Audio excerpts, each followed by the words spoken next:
माघ माह के कृष्ण पक्ष की चतुर्थी को सकट चौथ का व्रत किया जाता है। यह व्रत संतान के जीवन में आने वाली हर संकट और बाधा से उन्हें बचाता है। इस दिन संकट हरण गणेश जी की पूरे विधि विधान के साथ पूजा की जाती है। सकट चौथ को संकटी चतुर्थी, बगतुंडी चतुर्थी, तिलकुटा चौथ सहित नई कई नामों से जाना जाता है। इस दिन संतान के सुखी जीवन, लंबी आयु के लिए व्रत रखती हैं। तो आइए जानते हैं इसकी व्रत कथा। देवरानी जेठानी थी। जेठानी बहुत गरीब थी। वह देवरानी के घर चौका बर्तन करती। उससे जो अनाज मिलता उससे उसका घर चलता। एक दिन आई सकट चौथ। वह देवरानी के घर न जाकर के उसने अपने घर बथुआ की पूड़ी बनाकर कहानी सुनी और व्रत रखा। पति आए तो उसने भोजन में बथुआ की पूड़ी दी तो गुस्से में आकर के उन्होंने अपनी पत्नी को पीटा और वो बेचारी जाकर के सो गई। अर्धरात्रि को सकट गुसाई समुद्र के किनारे से हीरे जवाहरात मोती चुनकर के उस जिठानी के घर आए और दरवाजा खुलवाया। दरवाजा खुलते ही जिठानी ने कहा, मेरी तो टूटी हुई झोपड़ी है महाराज। वह उनके घर में प्रवेश किए तो उन्होंने कहा, मुझे भूख लगी है। तो बोले कि महाराज जी, बथुआ की पूड़ी है, आप भी खा लो। तो उसने बथुआ की पूड़ी खाई। अब बोले कि मुझे सोना है। बोले, मेरे घर में तो सोने के लिए कोई भी नहीं है, टूटी हुई खाट है महाराज, आप भी सो जाइए। वो सो गए। लेकिन सुबह हुई तो उन्होंने कहा कि मुझे तो हिंगास लगी है। तो उन्होंने कहा, चारे कोने लिपे पुते डले हैं, जहाँ चाहे हिंग लो महाराज। अब बोले कि मैं कहाँ पहुँचूँ? तो वो बोली, पहुँच लो मेरे ललाट से। तो उन्होंने ललाट से पहुँचा तो चारों तरफ जगर-मगर माया हो गई। उसके सिर पर मस्तक पर मुकुट विराजमान हो गया।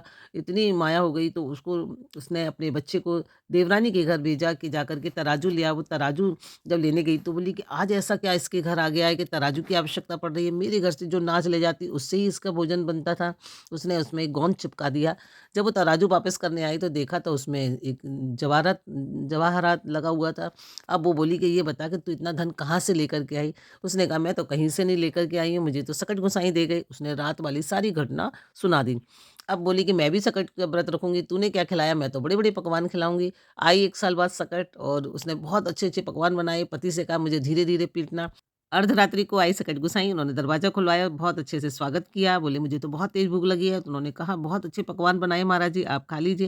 उन्होंने भोजन खा कर के सोने की इच्छा ज़ाहिर की। तो बोले, महाराज जी, बहुत बड़ा महल है, आप अच्छे-अच्छे पलंग है, आप सोइए आराम से। सुबह हुई, उन्होंने कहा, हिंगास लगी है। तो बोले, महाराज जी, मेरा बहुत बड़ा महल है, आप कहीं भी कर लीजिए। बोले, मुझे अब पहुँचना है। तो बोले, पहुँच लीजिए मेरे माथे से।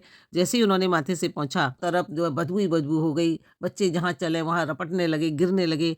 अब वो क्रोधित होकर के वो अपनी जिठानी के पास गई। बोली कि ये बता कि तूने धन कैसे प्राप्त किया? ज़रूर तू कहीं से ठग कर के लाई, मुझे तो सकट गोसाईं ने कुछ नहीं दिया।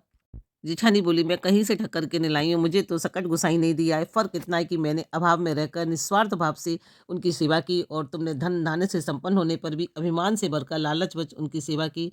इस तरह सकट गोसाईं ने मेरी सुनी, ये सबकी भी सुने। बोलो सकट चौथ भगवान की जय। बोलो सकट गोसाईं की जय।